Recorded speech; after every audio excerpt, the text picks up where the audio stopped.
Tuska Festival came and went. Everything happened way too fast, but it was an amazing experience as every year we go there. Hello everyone, I am Kiki. My pronouns are she, her, and I am your host. Welcome to another episode of the Bleeding Metal podcast.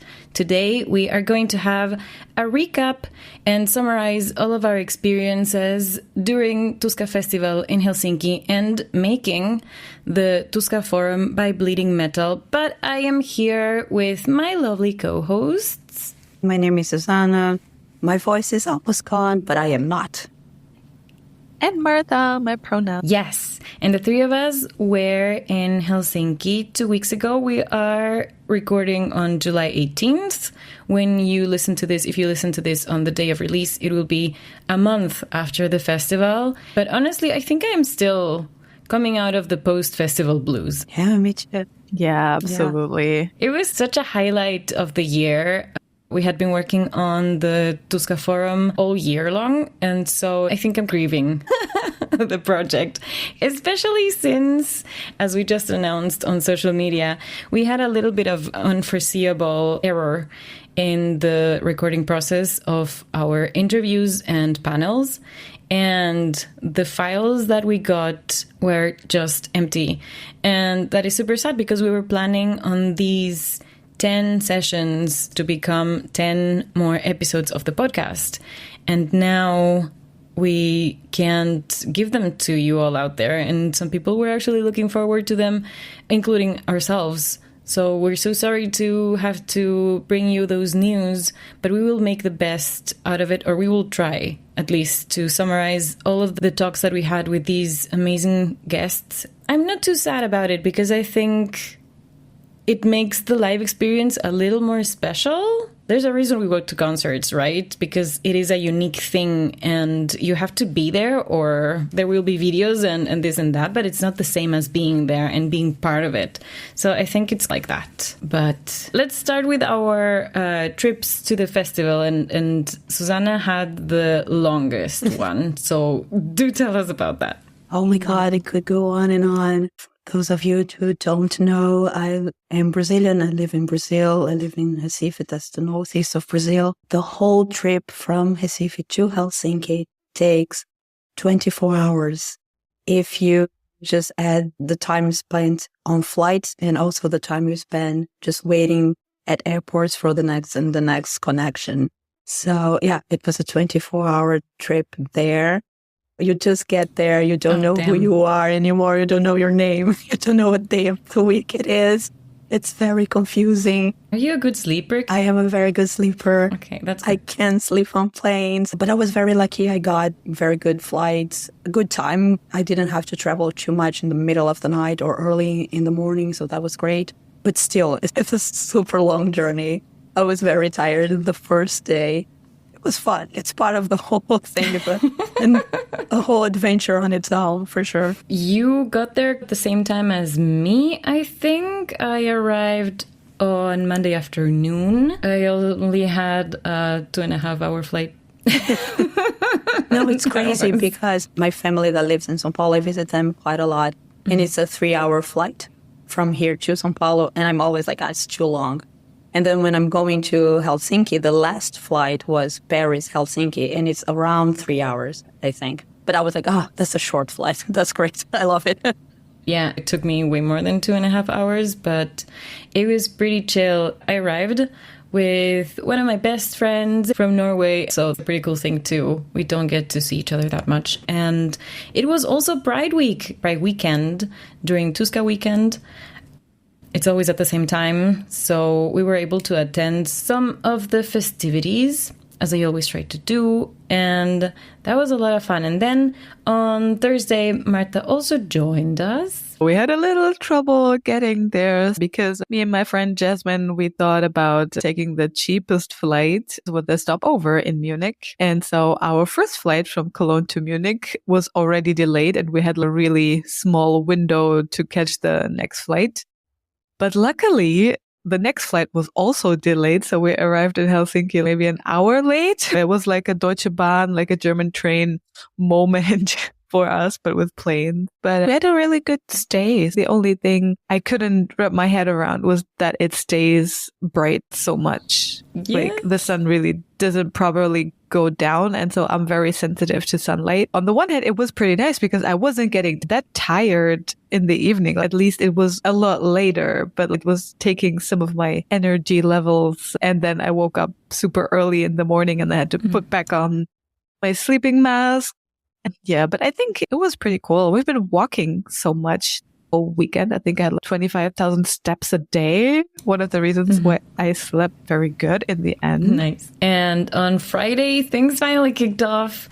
We picked up Marta's and Krista's budgets. Big shout out to Krista, who was helping us out this year as well with the projections of the forum, etc. And then we went on a recognition round of the festival grounds and checked out where everything is and how to get from places to other places, like when Marta had to pick up the artists at their backstage and bring them to the forum. And things looked a little different than last year, so it was good that we did that. Tuska keeps optimizing their services, everything they offer to the festival goers, and that includes moving the stages around a little to make everything cozier and easier to reach. So it's always going to a new festival. Yeah, I noticed two big improvements from last year. The second open air stage was a lot bigger. It was cool that you could see big bands on this kind of second stage as well. And also they had this terrace for tables and chairs, and you could eat. It was a second food court that had some kind of roof structure to it because it rained so much last year that they noticed that they had to have other places with some kind of cover. I watched so many concerts last year in soaking rain. It was really hard. It didn't rain this year. I was just going to say, another big improvement this year, they didn't bring rain. Yes, that feature was from last year, not approved. Don't do that again. And also on the first day, I saw Lord of the Lost perform. They were the first band opening the first day. Yes. Almost sad for them because people were still getting inside the festival grounds when they started playing. Yeah, I've actually been thinking about this a little bit. The first chunk of bands on Friday afternoon would not have huge crowds because some of the people maybe don't take the day off and go to the festival after work, since it is in the city after all. I thought that was part of what made the Lord of the Lost audience so thin, because I was also there. And they were really cool though. And I really liked how, in honor of their opening of a big festival in Finland, they played their cover of Kariya's Cha-Cha-Cha. Oh yeah, that was so cool. To end their set. I was hoping they would do that. I was very much looking forward to seeing them. They were on my list of favorites, so I got there early because I wanted to see them specifically. They had a technical problem in the middle of their show, but it got fixed and it's fine. Maybe it's another problem with being the first band in the first day, but they got through it very well. They're very charismatic and fun. It was great. They were one of the first people that I actually wanted to have on the forum. And I actually wanted to have a panel with Lord of the Lost and Ghost Kid, but they sadly never got back to me. We did start the forum with Ghost Kid on Friday. We had a really good sized audience, and we did get to discuss the topic that I actually wanted to talk to them all about, which is blurring the lines between the stereotypical gender binaries while on stage, because Lord of the Lost also perform wearing high heels and long earrings and clothing pieces that you would probably more often see on female-bodied people. And Ghost Kid also does that with a different reasoning, because for Ghost Kid, as we discussed during the session, it is more about embodying this alter ego that is the protagonist of the story of their new album, which is a woman in Hollywood. So a different perspective. But it was a really cool conversation that we had with Sebastian, with Sushi Pisla from Ghost Kid. And then the second session for the Tuska Forum was the media panel. I wanted to check that out. I was very curious to hear from the journalists that you interviewed. Yes, that was a last-minute idea. because Tuska always has a press tour for all of the media people attending the festival or covering the festival, usually on Saturday. A tour of the festival grounds, showing them the whole VIP area and the expo and all the amenities inside the festival. And at some point you get to stand at the side of the main stage and look out to the crowd. And it's really incredible. Pia and I did that when we were there together in 2018. And last year, for the first time, that tour ended in a press conference in Solmusali, which is the little indoor theater that we use for the forum. And they wanted to repeat that part. I don't think they did. But my idea was, if that is going to happen anyway, if all of the media people will end up in our little theater venue at some point, we might as well just keep some of them in and ask them questions. That plan didn't pan out, but we contacted a few people. Marta helped contacting Laura from Radio Rock, and we also had Bear Wiseman from several media. And the three of us discussed how bands can prepare for interviews better, how we love it when bands have websites with their information on it, how we love it when Spotify and or Instagram bios have more than just your marketing slogan and actually tell who the members are, where they're from, what type of music they do, and how that is really helpful. And also for all of the bands out there wanting to reach out to press people, don't do it over social media. We prefer emails and press releases with full information that are well written, that someone has proofread so that you don't have spelling mistakes in them, and a link to download or stream the music that you're pitching. As Marta just said in our previous episode about Nia Era, it is great when bands or PR people send out these press releases with lyrics, because we read those too. And also be kind, be nice, don't be too pushy, don't send 5,000 messages saying, but did you get a chance, but did you listen to them, did you? And what is important to me as well, especially, be acquainted with the medium. If you listen to just one of our episodes, you will know we don't play music. I constantly get airplay requests with music. Please play this latest single of this band, or please check out my latest single and play it in your show. Listen to our podcast just once, just for research purposes. You will know we don't play music, and so we cannot do that. Please don't send me that message. I will delete it immediately. The third session for the day, the first day, was with Lena and Alice from Infected Rain. I checked that one out, and it was one of my highlights of the festival because I really liked the conversation with them. What was your impression talking to them? That is a fog. I think I was so starstruck and or stressed that I really don't remember much about it. What I remember clearly about them was that we were talking to them after the interview, and they were taking pictures with fans and everything. And they were promoting our podcast very naturally, just promoting the podcast. They were so nice. So I understand being starstruck because, yeah, they're awesome. But they seem to be so nice and so down to earth. That's true. I caught them on stage earlier that day because I've never seen them live also, even though they play like a lot of shows. So I really understand what's so special about seeing them live now. The amount of energy each band member has on that stage. I haven't seen that a lot. I remember them requesting security. They were the first artists to request security to be picked up, because if you see Elena Scissorhands, she's very noticeable with her hair and her makeup. She shines, like people look at her because she shines. So my first shout out to the Tuska crowd, or I don't know if it's like a Finnish thing maybe, but they were so respectful. Nobody stopped us. Nobody was like, oh, please wait, take a photo with me. Everybody was super respectful. And then we went to the venue, but Lena and Alice were also trying to give all that back. They took photos with every single person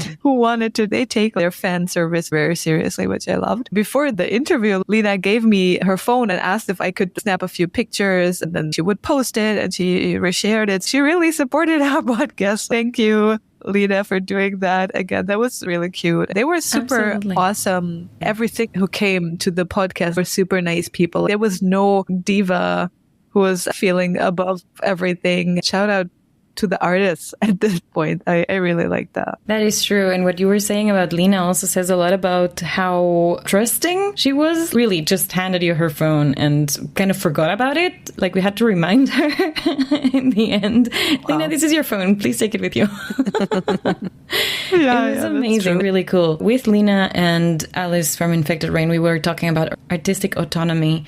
And we talked about their videos that they have produced and directed in-house. Infected Rain guitarist Vidik Oyog is the one who directs and edits the music videos. The only thing that I expected to be a little better was a little more specific insight into that, into being your own boss and the person who decides everything about your art. Because yes, we all know it gives you a lot of freedom and that is nice. But even when I asked about advantages and disadvantages, what have you learned from it? The answers were very short. It was like, there are no disadvantages. We really enjoyed it a lot. We're super happy with the team that we have. The team in Napalm Records supports all our decisions and it's a great collaboration. And I was like, okay then. I found that super hard to answer if they never had this whole Tokyo hotel situation where you're the mannequin standing there and everybody tells you what to do, what to say, what your music sounds like. So if you don't experience that, I don't know, maybe that was hard for her to see herself in that situation, maybe. Yeah, and they are for sure some of the lucky ones. I think, especially in the metal industry or scene, that is more the case than the other way around. Most artists, I think, are allowed to do what they think is best. And especially nowadays, there's not that much anymore of managers telling people how to dress on stage and what musical decisions they should do. Or maybe that is also just some wishful thinking and the experience of some few lucky bands.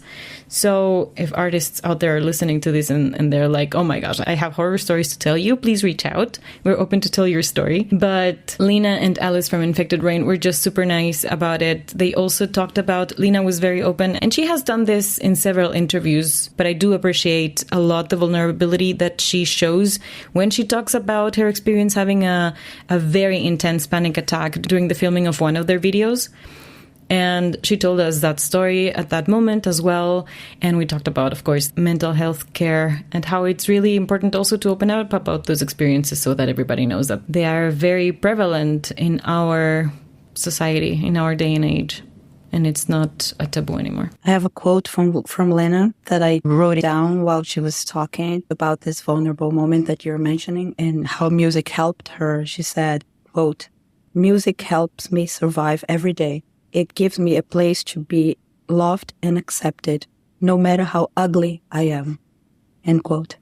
I thought it was very interesting that she used the word ugly because she's, of course, anything but ugly. But she was talking about her on the inside. So even if she feels she's emotionally, quote unquote, ugly in some way, music helps her survive that. I thought that was a very vulnerable thing to say and was very impactful. That is also something that she is very open about and that she repeats a lot, and something that we hear a lot from other artists as well. We heard from Sami Albana last year, something that we heard from Dan from Bury Tomorrow this year as well. Music saves lives, people, because we connect through it. We can be so open through it. After Infected Rain, we were finished with the first day of the TUSKA FORÜM by Bleeding Metal, and we were actually free to go look at some bands. But Suzana, did you watch any other bands on that first day? Oh, yeah. But I have to say that this year I wasn't as interested in the headliners as I was in previous years. The three of them closing the 3 days of the festivals. I was just there and I thought it was nice to be there, but I wasn't as interested. And Pendulum closed the Friday and I didn't know them before, never had heard them before. And I think, unfortunately, they were the one thing I didn't like about Tuska. And I take it very seriously because I don't criticizing artists in any way. But I have to give them credit. They put on a very nice production, a very nice show. it was nice to watch. That's all right. We don't have to like everything. Yeah. Throughout the day, I did watch some of Annie's Okay. Oh, me too. It was very cool. They had a lot of trouble getting in and out of the festival, if I remember correctly, and they talked about that on stage a lot. It made me feel a little uncomfortable. They seemed like they were under a lot of stress and maybe even tired from all of the travels. Topic for another time, but I will go back to this point later on as we start talking about the Saturday. Booking festivals and playing so much. People are playing so extremely much from time to time. It gets problematic. But yeah, another band that I watched on Friday was Zealand Ardor, and they were amazing. I was really looking forward to seeing them for the first time live. I hadn't followed the band for a long time, but their music is just really interesting. I like the experimental aspects to it, the genres that they blend together, and I really like how they speak about racism and the whole complicated history of the world, essentially. Zealand Ardor are a very interesting act, and I really enjoyed the fact that they have background singers. They don't do anything else. They're male background singers. At some point, I thought they should get coordinated dances going. That would make my experience of watching them even more perfect. Yes, exactly. Marta and Suzana are dancing in the video call. It was so good. Their music live was also really great. The coordinated dances would have made them a little better. They did have a lot of energy on stage and a lot of movement. And Marta was there with me. How did you find them? Yeah, to me, they were the best band of the first day. Their live music was just so tight and so good. And the production, I could hear every instrument, all vocals. The main singer, he had 2 microphones, one for screaming and one for singing. It was so well thought out. And it didn't seem choreographed, but it had such a organic dynamic to it. So I don't know, it was really drawing me in. And of course, the few songs I knew, I loved hearing them live. Also, people of color representation on the stage. I felt very represented. Yes. And I just want to add, because I've also never seen NSOK live, and I really like them on record, and I absolutely didn't like it live. I will probably never go out and buy a ticket to see them live. It was just uninspired. They just came, they played a few songs and went back. All this talk about how stressful things are didn't help. Didn't I would actually like say the maybe whole you production. should, though. I don't know. I have seen them at another festival, and it was much, much better.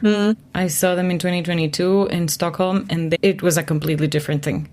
Okay, deal. If they're at another festival, I will go check them out again. Check them out for sure. I'm not a huge fan. I know Pia is a huge fan. Yeah, I know. That I would say they were just having a bad day. Of course, it sucks if it's your one festival gig in Finland, and this is the one time a lot of people are going to see you, and you have a bad day, and you don't really give a fuck how your performance is. That doesn't really speak too well from you, but we all have bad days, and it's just sad that it happened to be that. Yeah, that's true. But with other artists, it doesn't show as much. I don't know if it's if you can do that thing, or if it's an effort. I don't know. I really can't tell at this point. But yeah, I know bands who are tired and stressed and put on a killer show. So Zealand Ardor, lots of fun. I feel you, Suzana, with the pendulum thing. And at this point, I couldn't tell if I loved this show so tremendously, because I listened to their music a lot when I was younger. All these melodies are somewhere in my head. I was singing all the melodies, and I wasn't aware how much of that I remember, like how many albums. I thought maybe 1 album, but I was really dancing and everything. I seem to be the only one that felt it. I really liked it. And I must say, Pendulum also came out of left field for me, absolutely. When I saw them headlining Rock am Ring and then headlining Tuska, I was like, who are they? And when did they become so big? And apparently they have been big for a while, and they have existed for an even longer while. But all of a sudden, they're headlining metal festivals with their very party, interesting stuff. And honestly, I enjoyed it. I know only the hits and the remixes and such, but it was really worth ending one of the festival days with them. Last year, the Friday headliner was Ville Valo from him, and that was like too cheesy romantic power ballad for me. Like, it's Friday, the festival just started, we need an absolute party, we need bangers and we need fun, and Pendulum gave me that. So I was really feeling it even if I was not a fan. Yeah, but also the production was really good. They're a really good band. I think they're also rather old now. They had a lot of time in their lives to get really good at what they do. I didn't know that they had live drums, because if you hear the music, you're like, oh wow, yeah, it's not easy to do that. Like, he had like big headphones on and it was playing everything super tight. I was like, oh cool. They also do DJ sets. If we hear that kind of music, metalheads have this tendency to say it's just electronic music, it just comes out of the computer, everybody can do it, it's not demanding, but You it is. just have to press play. And they played everything live. Yeah, great show. I will probably go see them live again somewhere. I really loved it. And that was the end of the first day. I was also pretty exhausted that day. And also the second day started relatively early because we really wanted to see Ankor. And Ankor started the festival Saturday for me. And they were incredible. Yeah, for me I too. was so impressed by them. I had been listening to their music on repeat to prepare, and they had so much energy. I agree with them because they say that themselves. Eleni, the drummer, is an absolute goddess. She's a beast behind the drum kit. It was amazing. But every single band member was really feeling it, really having a lot of fun on stage and with the audience. That was a pretty sizable audience for the opener at 1:30 p.m. Really nice to see. Me as a vocalist, I was of course super impressed by Jessie, who was not only running around from far left to far right of the stage and jumping up and down, but also super seamlessly and effortlessly going from her harsh vocals to her beautiful clean vocals. I'm really looking forward to see the future of Ankor, to see how they keep improving their music and growing and gaining more and more fans all around the globe. Did you also see Ankor? I did. I can just say the same things probably, but I had this comparison to End Is Okay the day before, because okay, these people, I don't know how much they slept, how stressed they are, but they really want it. They didn't question once how much of their energy they let out. They let everything out. It feels so nice if you see a band just smashing it. That was really great. And also on stage, I was not aware of their height differences. Then when they stood before me in the backstage, I was like, oh my God, It's so funny. People look on stage and then they stand before you and you're like, oh, I did not see that coming. That gives me hope because I am tiny and so nobody will know. Oh, but there are so many tiny women conquering the world right now. Yes. Then we continued with Vola, the band I wanted to see the most. I have seen them a lot in the past, but I love doing it over again. I don't have that with many bands. Also still adoring their vocalist outfit choices because he's wearing a blazer or something. And then like joggers. Wow. To have the guts to do that. He does that a lot. Lasker does that. That level of confidence. I absolutely adore that. They're just a lot of fun. I like seeing them live. I didn't see that. I am very critical of stage outfits. I did not see Vola, although I actually wanted to, but we were actually on the press tour that I was just talking about before. We were going with Eka, the CEO of Tuska, and we were looking around the expo and hearing him talk about how he puts a lot of thought into everything that gets to be a part of the festival. He also was super nice and introduced us to the media and talked about how we're doing the forum. And then we all already had to go and do the forum because the Tuska Forum by Bleeding Metal on Saturday started at 3 p.m. with an amazing session about gaming and music.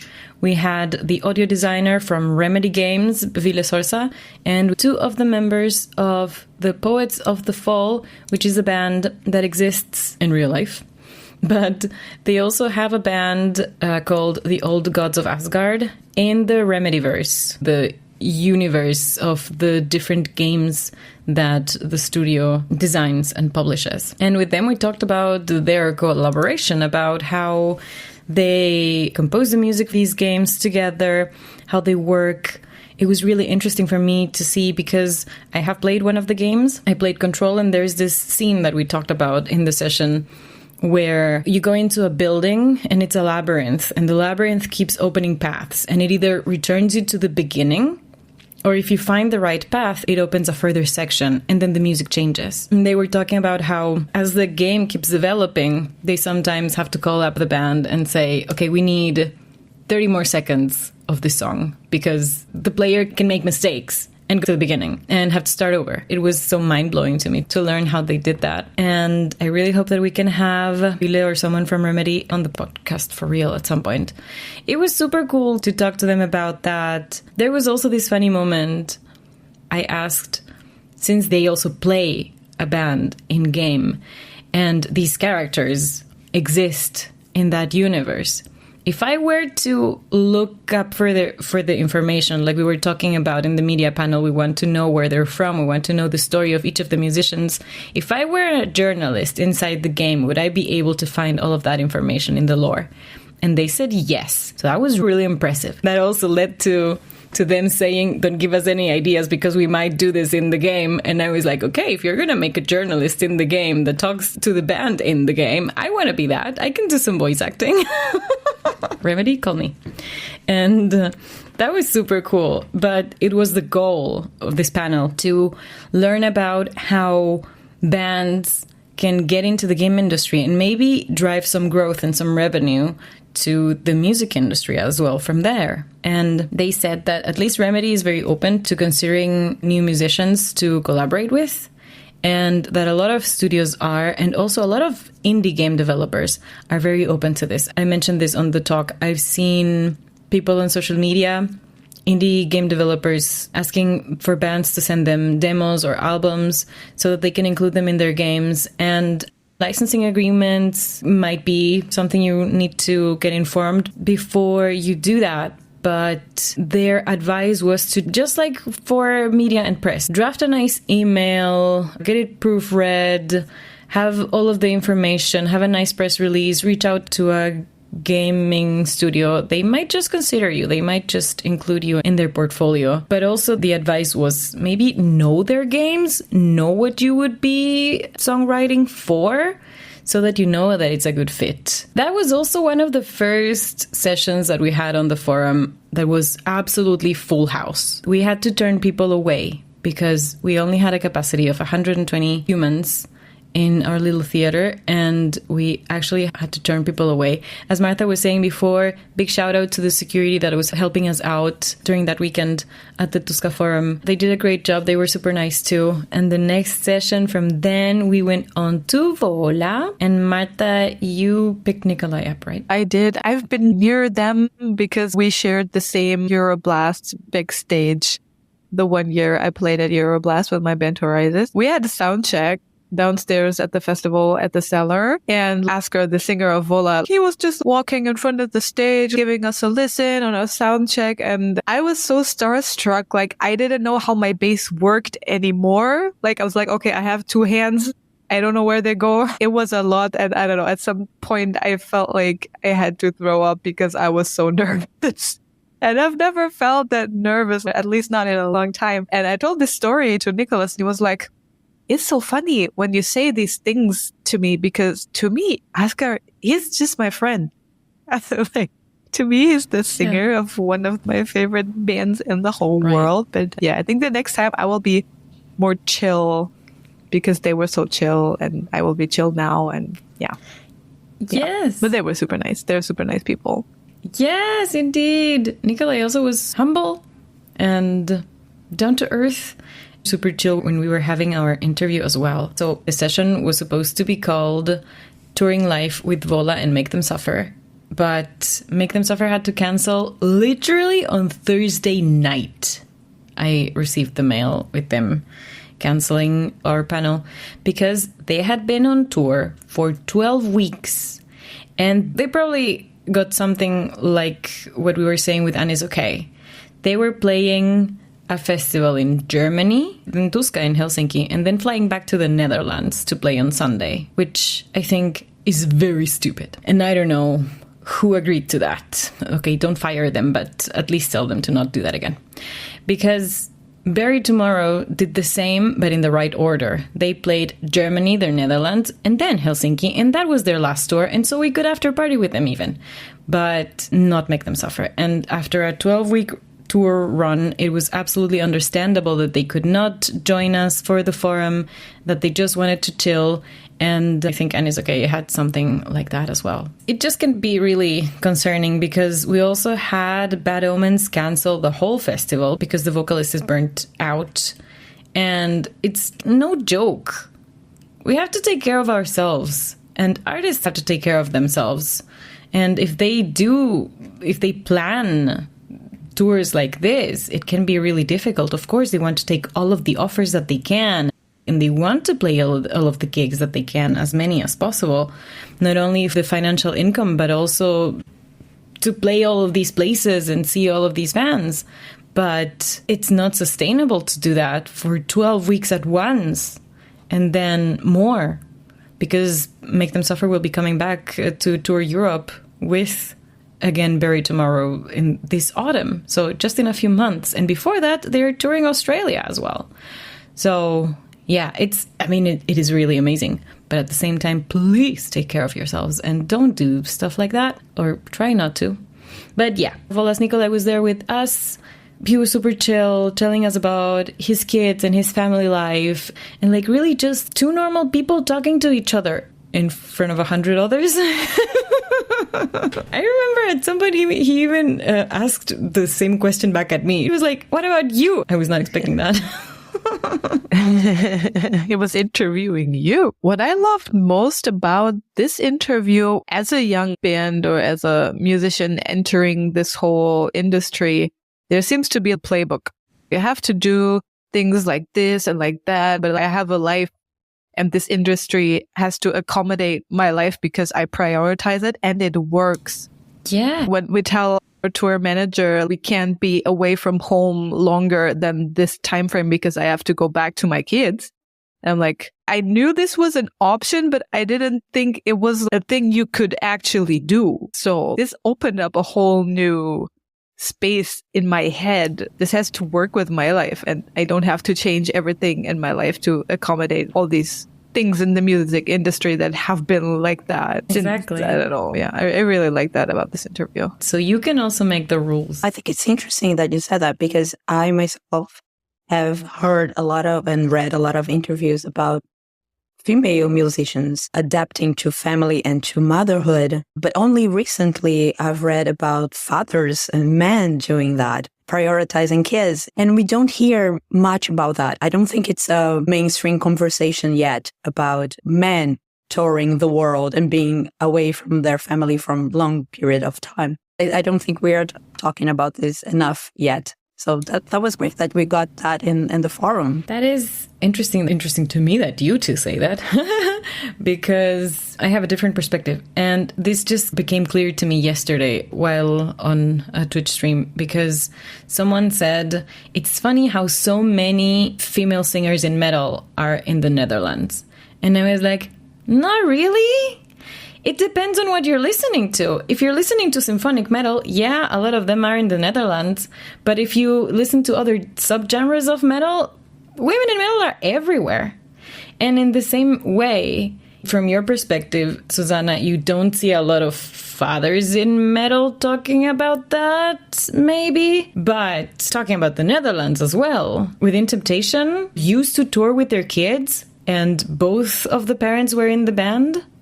And then Robert stepped down from the band to stay with their kids. And Anneke van Gieswegen and her husband, who is her drummer and also manager, they also tour as a family with their kid.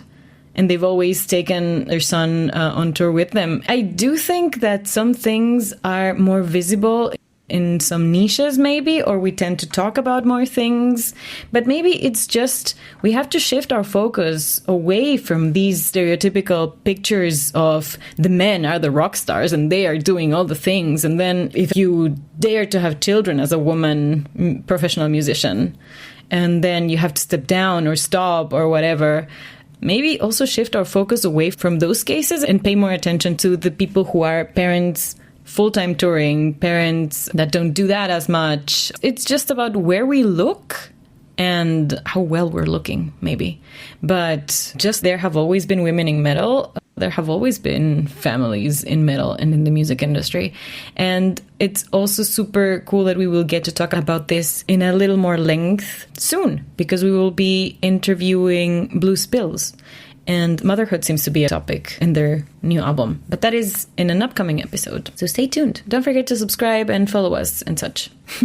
The Vola interview was really cool. And Marta was also sneakily asking questions in the audience. That was great. You asked Alice from Infected Rain the day before about bass guitars. Exactly. On the one hand, because when I stepped by to see them on stage, I looked at her bass and I was like, I don't know that bass. What kind of bass is she playing? Because her bass sound on stage was amazing. I figured, why not ask? So I was sneaking in little questions about things I also wanted to know. Yeah, you bring this whole perspective of having experience in the music industry and band life on a more professional level that is cool for the conversations that we're having right now. I'm happy to hear that. I can bring that perspective. Two also young-ish bands that we wanted to talk to were Ankor and Solens.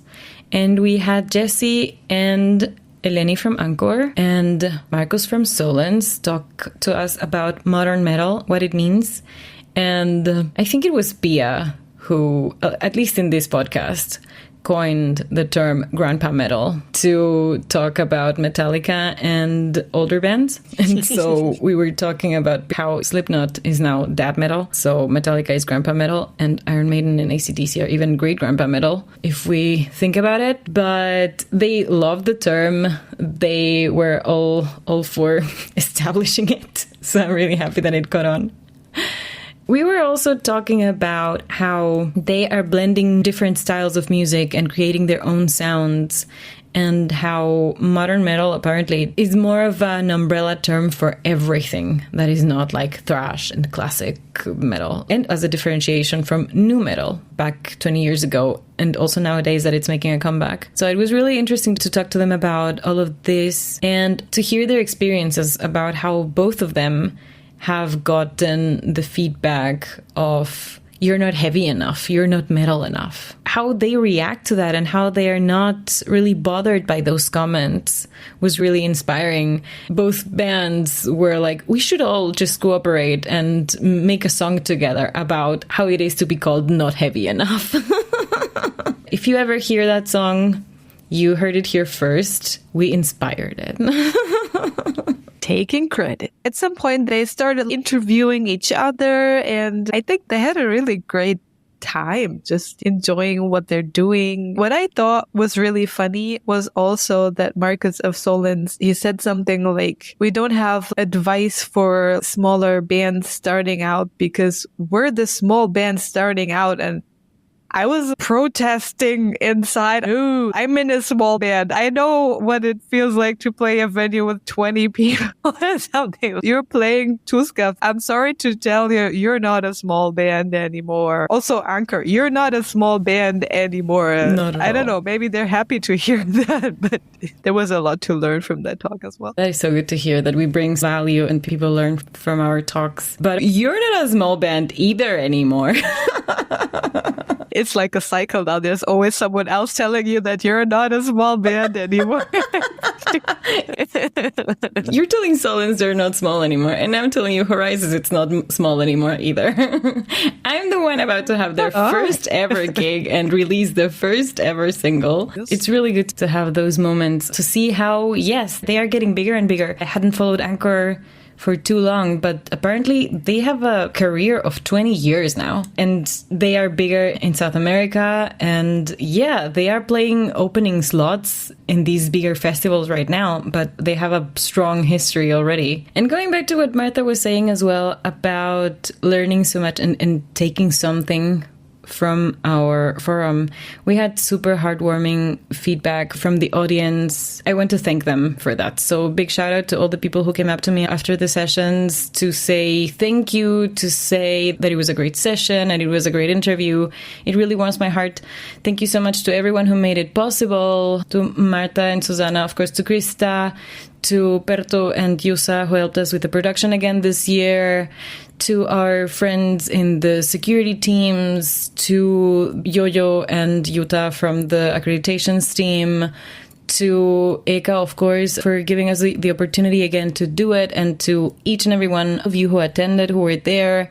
Thank you, Cristina, for being our super cool guest journalist. We couldn't have done it without you. Especially the Stamina special, because I am still learning Finnish. Finnish is a very difficult language. After last year, when nobody laughed at my joke, I did not even try my Finnish anymore. So I just left it in the hands of the professionals. And Cristina is Italian, but she has been living in Finland for quite a while now, and she speaks Finnish fluently. After she contacted us for an interview with me for her Metal and Pizza talk show a few months ago, I thought she was the perfect candidate to join us, because also her interviewing is very similar to ours. She also wants to focus on more of the human stories of the artists instead of just promoting their albums. It was really a perfect fit for her to take over the Stamina special, which happened in Finnish, as a way to give something back to the festival that gave us the opportunity to have the forum. I thought it was really important to have a Finnish speaking session as well, and it seemed to be great. I didn't understand anything. I stood by the side and watched and listened. I didn't understand, but they were having fun. Yeah, I was there as well, and I do not speak Finnish. I thought that their conversation had the same energy as Stamina's concert, because we usually have a lot of audience participation in their concerts. People are shouting out stuff and asking questions and requesting songs and jokes. I don't know. I don't speak Finnish.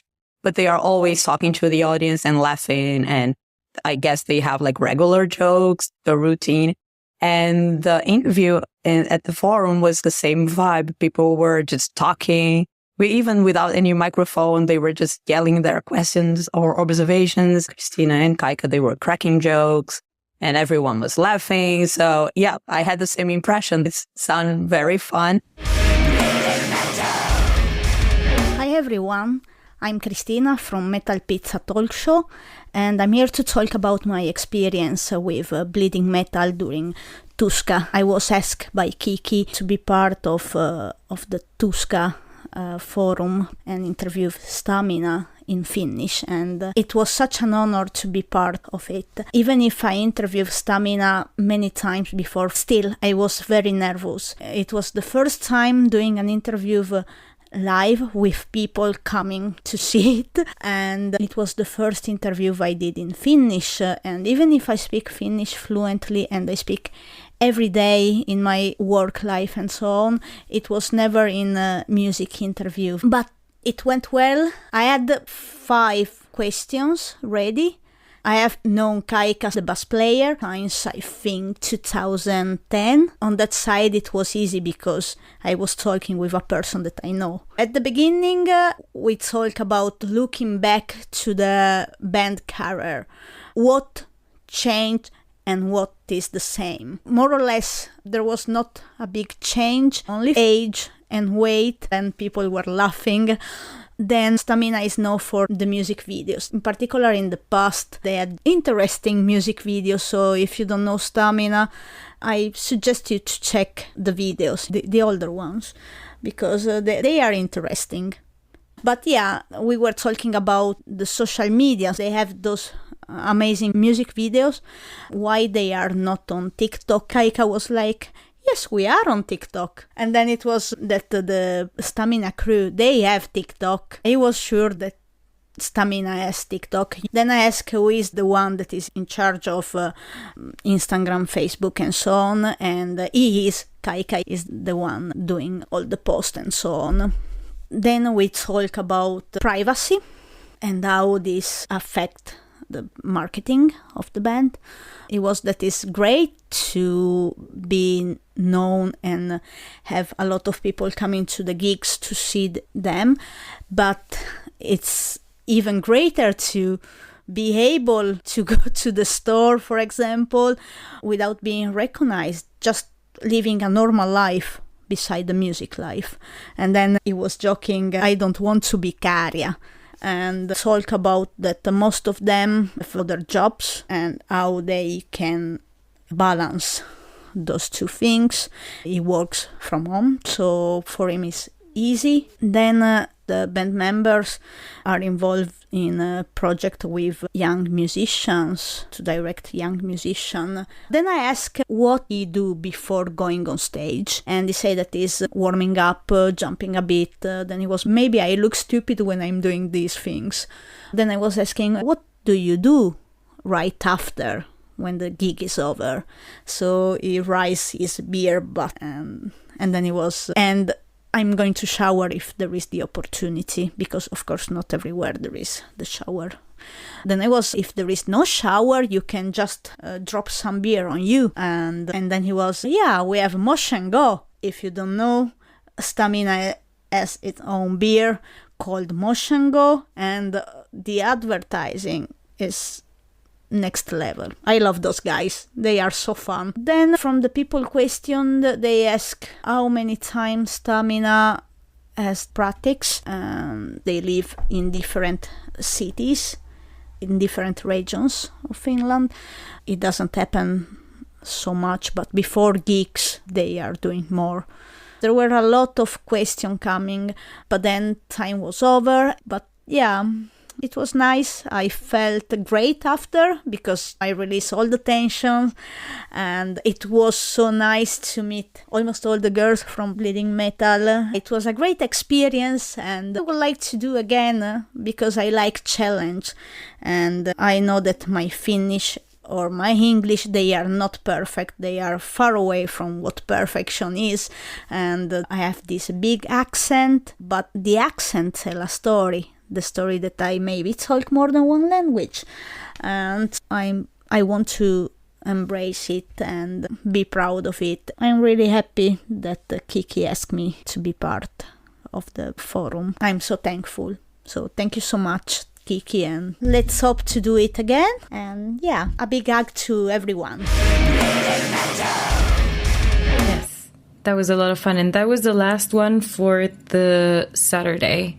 We had 4 sessions on Saturday, and that didn't leave a lot of time to watch bands, but I did go to see Make Them Suffer, because I knew that they put on a hell of a show. I had seen them a week before here in Germany at a concert, and so I definitely wanted to see them in action again, and it was absolutely worth it. They have so much energy on stage. They hype the people up, and afterwards, I went to see Bring Me the Horizon, which I was also pretty hyped about. Hello again. This is Kiki from the editing room. We're going to leave you on a cliffhanger here, because the episode was 2 hours long, and so you'll have to wait a little bit until the second part of our recap of Tuska Festival and Tuska FORÜM by Bleeding Metal 2024 drops. Don't worry, it'll be here very soon. Don't forget to subscribe and follow us everywhere, tell your friends, and I'll see you soon.